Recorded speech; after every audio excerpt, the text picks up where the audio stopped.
아멘. 영광과 말씀을 주님께 돌리십시다. 스위스의 알프스 산맥에 풀이 풍성하여 양을 치는 목동들이 많다고 하는데요. 그곳에서 양을 치는 목동들이 하는 전통적인 습관이 있다고 합니다. 날마다 이제 양을 치다가 해가 지고 내려오면서 그들은 하나님을 찬양한다고 해요. 그 찬양의 제목은 뭐냐면 주께서 여기서 여기까지 우리와 함께 하셨습니다 하고 찬양을 하면 이 찬양 소리가 메아리 쳐서 산을 넘어간다고 해요. 그러면 다른 건너편에 있는 목동들도 그 찬양을 듣고 똑같이 찬양을 한다고 해요.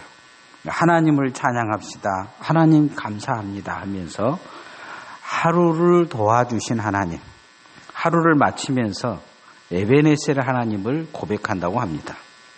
에베네셀이란 뜻은 하나님이 여기까지 우리를 도우셨다. 오늘 우리가 성경 읽은 마지막 절에 나와 있는 말씀입니다. 한 해를 이제 보내고 있습니다. 이제 마지막 주간인데요. 하나님이 여기까지 우리와 함께 하신 줄 믿습니다. 우리는 에베네셀 하나님을 고백해야 될 것입니다. 우리 성도들의 삶을 보면 하나님이 함께 하심이 분명합니다. 왜냐하면 오늘 여기에 같이 예배할 수 있기 때문입니다. 이제 새해를 준비하는 우리 성도들에게도 새해에도 하나님이 함께 해주실 줄 믿습니다. 그러기 위해서는 우리가 에베네셀의 삶을 살아야 합니다. 하나님이 여기와 우리와 함께 하셨다. 우리가 하나님과 함께하는 삶을 살아야 된다는 것입니다. 성경에 보면 유일하게 이 부분에 에베네셀을 고백하고 있습니다. 그런데 에베네셀을 고백하는 이 시기를 잘 들여다보면 그 이전에는 에베네셀을 고백할 수 없는 시기였어요. 사사기 시와 엘리의 제사의 시기였습니다. 법궤를 빼앗겨 버리고 그리고 이방 민족들에게 시달리는 시기였어요. 400년간 하나님은 어디 계십니까 하면서 울부짖던 시기였습니다. 그런데 하나님이 어디 계십니까 울부짖는데 삶은 하나님을 찾는 삶이 아니었어요. 자기들 마음대로 사는 삶이었어요. 이게 사사기의 시기입니다.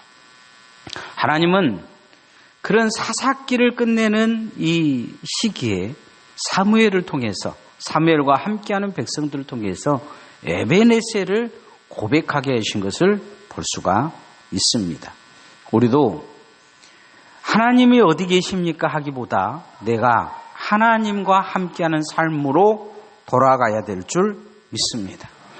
하나님과 함께하는 삶으로 돌아갈 때 에베네셀 하나님은 해 주실 것입니다.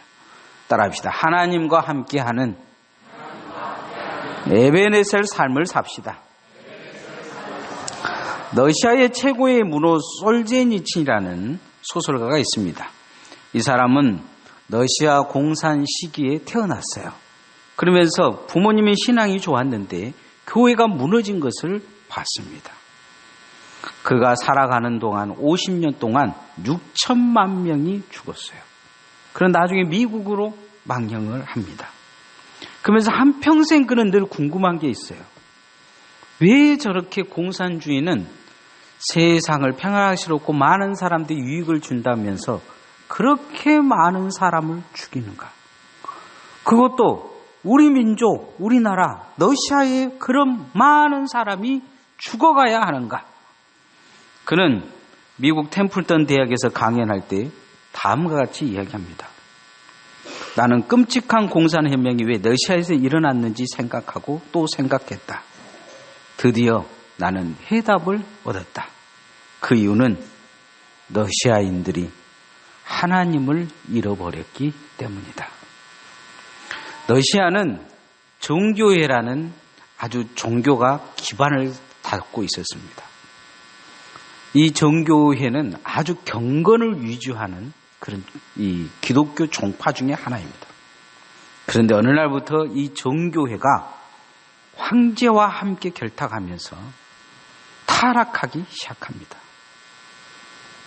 사람들이 보기에 하나님은 계시지 않다고 생각할 정도로 기독교가 타락해버려요. 그러니 그 타락한 종교의 밑바닥에서 공산주의가 싹을 튼 것입니다. 하나님이 잃어버리면 세상은 인간이 만든 지옥으로 바뀌게 됩니다. 교회도 마찬가지예요. 사람들은 교회에 하나님이 있다 없다, 세상이 종말이다 어쩌다 이야기하는데 한 해를 보내면서 내 자신부터 잘 들여다봐야 됩니다. 내 삶 중심에 하나님 계신가? 나는 날마다 하나님 이야기하고 있는데 나는 날마다 하나님을 찾고 있는가? 하나님은 나와 함께 하셨는가? 하나님의 말씀에 집중해서 살았는가? 과연 내 인생에 하나님은 살아계신가?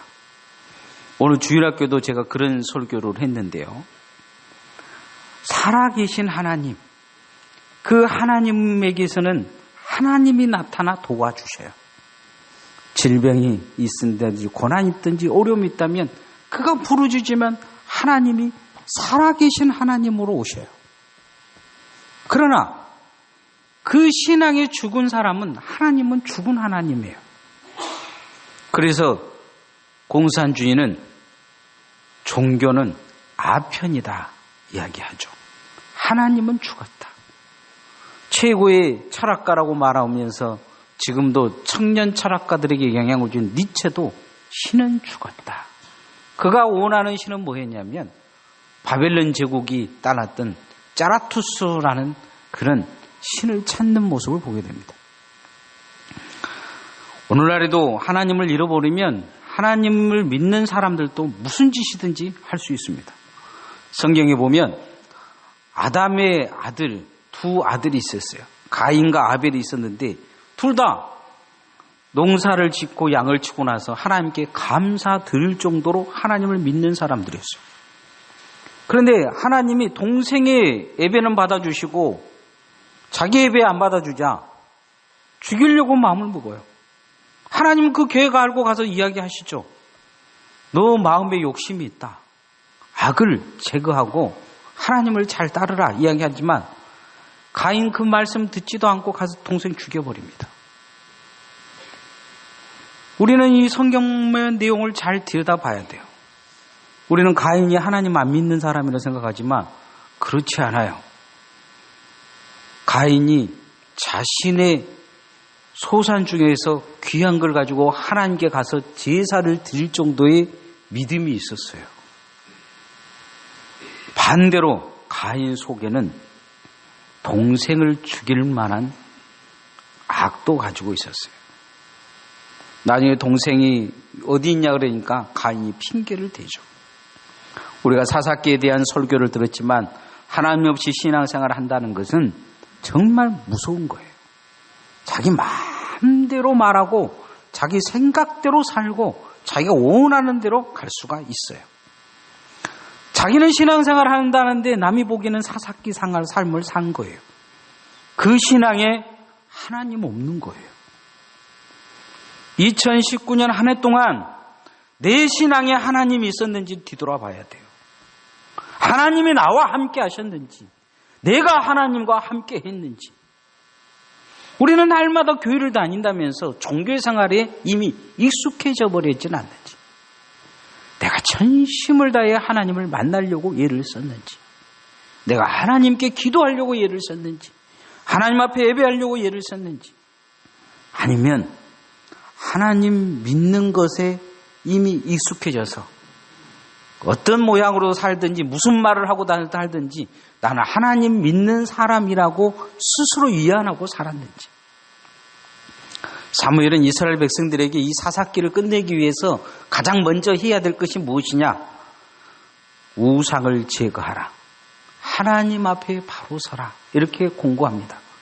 마음에 잘못된 거 감추고 있으면서도 계속 하나님 믿는다고 그렇게 외쳤던 것들 고쳐야 될 것을 과감히 고쳐서 하나님께 나올 준비를 하라. 이렇게 말씀합니다.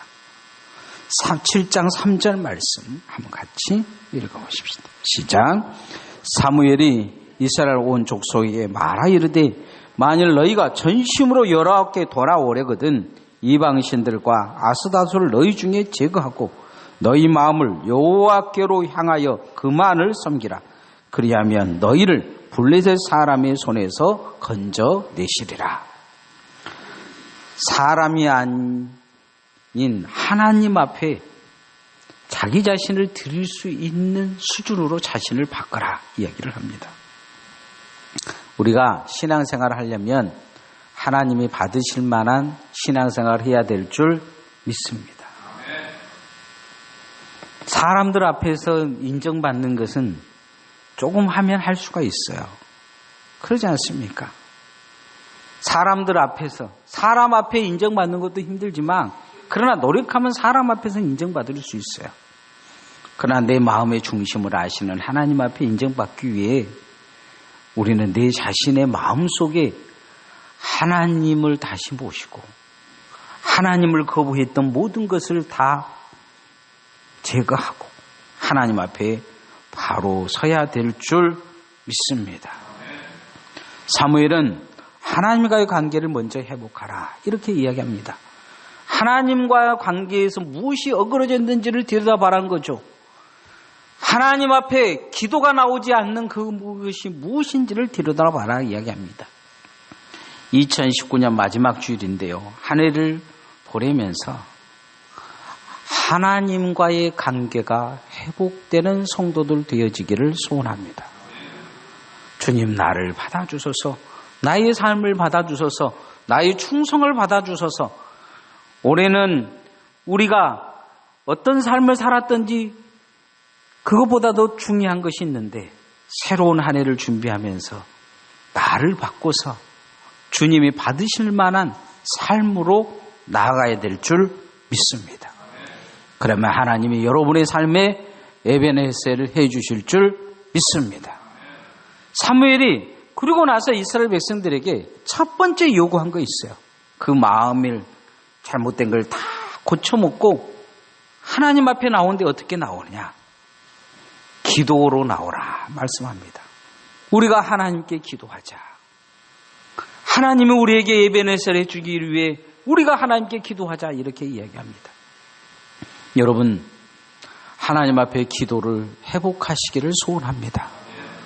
신앙에 그 사람이 믿음이 있냐 없냐는 무엇을 보면 알 수 있냐면 기도하는 거 보면 알 수 있어요. 기도를 하나님 앞에 하는 사람이면 그 사람의 인생은 반드시 하나님 앞에 바로 서요. 신앙도 바로 섭니다. 그러나 기도하지 않는 인생들 보면, 신앙인들 보면 결국은 곁길로 가요. 말하는 것도 은혜가 되지 않아요. 천마디 만마디를 해도 사람들 마음을 핥힐 줄 알지 한 생명을 구원할 생명력이 그 음성에 하나도 없어요. 그 말을 들으면 사람이 지옥까지 천국까지 못해요. 어떤 사람에게 있어서 말의 능력이 나타나느냐? 기도하는 사람에게서 말의 능력이 나타나요. 사무엘은 기도하는 종이었는데 하나님이 그렇게 이야기하시죠. 한 말씀도 땅에 떨어지지 않았다. 새해 여러분이 기도의 종으로 탈바꿈 되어지기를 소원합니다. 어떻게든지 기도하는 자리로 돌아가려고 애를 써야 돼요. 미국과 캐나다 국경에 있는 나이아가라 폭포가 있어요. 이 폭포에 보면 긴 이렇게 다리가 하나 있습니다. 사람만 다닐 수 있는 다리가. 사람이 이 폭포 위에 다리를 어떻게 세웠을까? 사람들은 궁금해하죠. 근데 여기에는 몇 가지 설이 있다고 해요. 이걸 어떻게 다리를 만들까 공부를 했는데 어떤 애기가 편지를 써서 연을 반대쪽에 날려가지고 그 실을로 이렇게 하면 된다. 그런 설도 있고 어떤 데는 새를 날렸다는 말이 있어요. 그럼 어떻게든 그 다리가 건너가기 전에 가장 얇은 실이 하나 건너갔다는 거예요. 그리고는 그 실이 반대편으로 올 때는 좀 더 두꺼운 실로 오고 실이 왔다 갔다 하면서 나중에 이게 두꺼운 케이블이 되고 다리를 세울 수 있는 케이블이 돼서 그 작은 실이 다리가 됐다는 거죠. 여러분 기도가 뭐냐? 기도해봐야 되느냐? 기도하지 않는 사람은 불가능이 나이가 포포에 그대로 남겨있는 것 같아요. 그러나 기도로 연을 날리는 사람은 그것을 건너서 미래에 거대한 다리를 놓을 수 있는 그런 사람으로 바뀌게 되는 것입니다. 한나가 그 어머니가 성전에 와서 기도할 때 엘리는 미쳤다 그랬어요. 술 좀 앵가지 처먹어라. 그렇게 이야기했단 말이죠. 그러나 그 간절한 소원이 결국 이스라엘을 바로 세워요. 사무엘을 낳게 되고 이 한나의 소원의 기도가 이 사무엘 2장에 나오는데 그 기도는 응답되어져서 이스라엘을 블레셋을 이길 수 있는 강국으로 세워놓은 것을 볼 수가 있습니다. 이스라엘 백성들을 블레셋 손에서 구원할 수 있는 힘을 갖게 돼요. 사무엘상 7장 5절 말씀 한번 같이 읽어보십시다. 시작. 사무엘이 이르되 온 이스라엘은 미스바로 모이라. 내가 너희를 위하여 여호와께 기도하리라 하매. 여호와께 기도하리라. 어찌 보면 사람들이 보기에는 이게 웃을 일이죠. 그래 기도해봐라. 그렇게 웃을 일이에요. 그러나 나중에 이 기도가 이스라엘을 지키는 걸 알게 되고 나중에 사무엘이 은퇴할 때 백성들이 은퇴는 하기를 원하지만 한 가지 멈추지 말아다는 것이 있어요. 기도는 멈추지 마세요. 그래요. 당신의 기도가 이 나라를 지키고 있다는 거죠. 새해 우리 교회에 제가 계획을 세우는 것 중에 한 가지가 있어요. 그건 뭐냐면 다음 주 월요일부터 토요일까지 이 특별 새벽 기도를 할 거예요. 우리 교회만 하는 게 아니고 저희 통합측 교단 전 교회가 해요. 어떤 목사님이 저한테 물어보더라고요. 목사님 그거 할 거예요? 말 거예요? 그러면서 막 부정적인 이야기를 하는 거예요. 막 그것이 뭐 어디를 뻔따고 뭐 어쩌고 저쩌고 그래서 제가 그 목사님한테 그렇게 이야기했어요. 안 하는 것보다 낫잖아요. 저는 기도하자는데 하고 안 하고 뭐 좋고 안 좋고가 어디 있어요. 안 하는 것보다 낫잖아요. 나는 우리 교인들이 다 나올 거라고 별로 기대를 안 해요.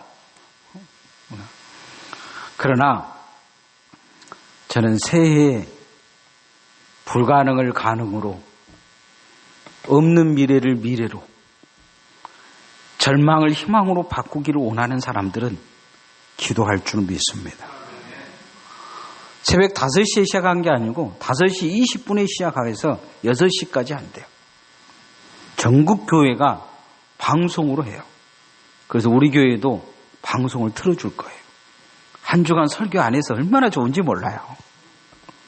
그러나 중요한 것은 제가 바라는 것은 여러분에게 정말 바라는 것 중에 한 가지는 뭐냐면 기도로 희망을 갖고 기도 제목을 가지고 와서 하나님 앞에 아뢰라는 거죠. 나는 올해 이렇게 살고 싶습니다. 하나님 내 자녀는 이렇게 변하기를 원합니다. 하나님 내 사업을 이렇게 지켜주시기를 원합니다. 우리 교회를 이렇게 성장시켜 주시기를 원합니다. 하나님께 기도하자는 거죠. 제가 설교를 안 하니까 혹시 멀리 계신 분들도 오시겠다 하면 제가 차로 모시러 갈 생각이에요. 내가 저 강주까지 갈 판이라.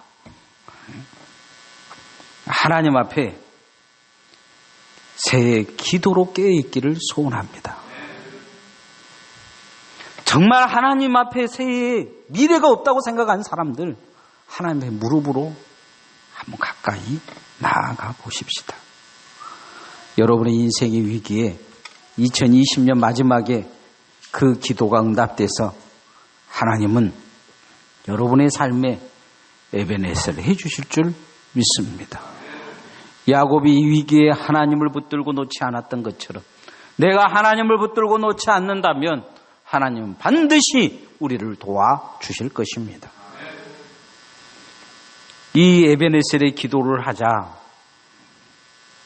블레셋이 알고 어떻게 쳐들어옵니다. 기도하면 사단은 누구보다도 빨리 알아요. 쳐들어오죠. 기도 못하게. 기도 못하게 쳐들어오니까 이 사무엘이 그 다음에 칼 들고 나간 것이 아니고 기도 못하고 쳐들어오는 이 사람들 앞에 그가 지금까지 하지 않았던 한 가지를 합니다. 그건 뭐냐면 하나님 앞에 예배 드리는 거예요. 저는 새해 여러분이 하나님 앞에 가장 귀하게 드려야 될 것이 무엇이냐? 예배인 줄 믿습니다. 교회에서 가장 잘하는 게 뭐냐? 예배하는 거예요. 뭐 봉사를 한다, 뭐를 한다. 교회를 예배당을 부셔가지고 다시 짓는다 해도 그 사람이 하나님 앞에 예배 제대로 안 드리면 그 사람은 하나님 앞에 망한 신앙이에요. 예배의 집을 잘 드려야 돼, 예배를. 뭐 교회에서 아무리 큰 일을 해도 많은 일을 해도 365일 교회에서 살고 교회에 충성 헌신할지라도 그 사람 예배가 아니면 그 사람은 신앙인이 아니에요. 그 사람은 하나님 앞에 신앙 잘못한 거예요. 제가 선임과 나눔의 교회에 와서 가장 귀하게 본 것이 있었어요. 그건 뭐냐면 장로님들이 새벽을 지키는 거예요. 그래서 제가 그렇게 이야기를 했어요. 다른 교회 장로님들이나 목사님들이 우리 교회에 대해서 안 좋은 이야기를 할 때 우리 교회는 가능성이 있다. 당신 교회 장로들 교회 나오냐? 새벽 예배. 하나님 앞에 예배 드리는 교회가 하나님 앞에 예배 드리는 자들이 깨어있는 자들이 있는 교회가 가능성이 있어요. 예배 드리는 사람들이 없고 일 많이 한 사람들은 그 교회는 금방 무너져요. 성령이 떠나버리시면 그 교회는 교회되지 못해요. 4분 5열 들고 쪼개주고 10개로 20개로 쪼개져 버릴 거예요. 신앙도 마찬가지예요. 예배 드리지 않는 신앙이 아니에요. 예배를 회복할 수 있기를 소원합니다. 7장 9절 말씀 같이 읽어보십니다. 시작. 사무엘이 젖 먹는 어린 양 하나를 가져다가 온전한 번제를 여호와께 드리고 이스라엘 위하여 여호와께 부르짖음에 여호와께서 응답하셨더라. 칼 들고 나가 싸우니 이기게 하셨더라가 아니고 하나님께 예배드리니 하나님이 응답하셨더라 이렇게 말씀하셔요. 하나님이 여러분의 삶에 응답해 주시기를 소원합니다. 제가 죄송한데 우리 조상배 장로님 노회장 이제 나오시는 때 목사님들이 물어보더라고요. 조상배 장로님 교회에서 뭘 그리 잘하냐고. 그래서 제가 그랬죠. 예배 잘 드린다고. 예배 한 번도 빼먹지 않는다고. 예배 시간에 늘 하나님 앞에 강대상 맨 앞에 앉아서 하나님 말씀 경청한다. 내가 어디를 가면 예배 맡기고 갈 수 있는 종이라고. 그게 장로요. 그게 교인이요. 그게 하나님의 일꾼이다. 내가 그렇게 이야기를 했어요. 목사님들이 아멘 하시더라고요. 목사가 제가 어제도 이렇게 현관에 등 다 고쳤는데 그 앞에 하는 일꾼들이 와서 그러더라고요. 목사님 그런 것도 할 줄 아세요. 목사님 그걸로 밥 먹고 사세요. 그러더라고요. 나 아무 말도 안 했어요. 속으로. 내가 교인들 같으면 뭐라 그래 놨을 것인데 안 믿는 목사가 그걸로 먹고 살아 있었겠어요. 목사가 성경 말씀 잘 알고 목사가 기도하면 능력이 나타나고 목사가 그렇게 살아야지. 교인들이 예배 드릴지도 모르면서 교인들이 교회 와서 청소 잘하고 빨래 잘하고 밥 잘하고 필요 없어요. 예배 잘 드려야 돼요. 그게 1등 교인이에요. 저는 나중에 여러분이 항존직을 세울 때도 그 기준을 절대 잊어버렸으면 안 되겠어요. 예배에 안 나온 사람들은 항존직 세우면 교회가 힘들어져요. 목사가 힘들어져요. 장로님들 세워놓고 새벽 예배 나오라고 설교할 수가 없어요. 그러면 자기 보고 했다고 이야기할 거 아니에요.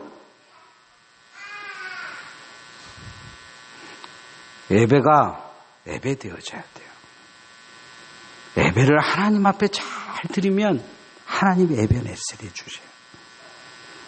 오늘 제가 이 설교를 에베네셀을 하려고 하는 게 아니고 여러분도 알지만 쭉 설교를 매일 장마다 이렇게 가고 있잖아요. 그런데 오늘 이 에베네셀 여기까지 하나님이 도우셨다. 이 장이 이 2019년 53주에 딱 걸린 거예요. 제가 이 설교를 준비하면서 하나님께 그렇게 기도했어요. 하나님이 이 말씀을 주신 것은 2020년 우리 성도들을 축복해 주실 응답으로 내가 받습니다. 하나님과 함께 하려고 하는 자 하나님이 함께 해주셔서 에베네셀을 해주실 것입니다. 하나님께 기도하는 자 하나님이 에베네셀을 해주실 것입니다. 하나님께 예배를 회복하는 자 하나님이 에베네셀 해주실 것입니다. 나는 하나님 앞에 하나님이 때를 정해서 이 말씀을 내게 주심을 통해 나는 이것을 응답으로 받습니다. 그러면서 하나님 앞에 기도했습니다. 우리 성도들도 하나님 앞에 이 응답을 받기를 원합니다. 찬양하십시다.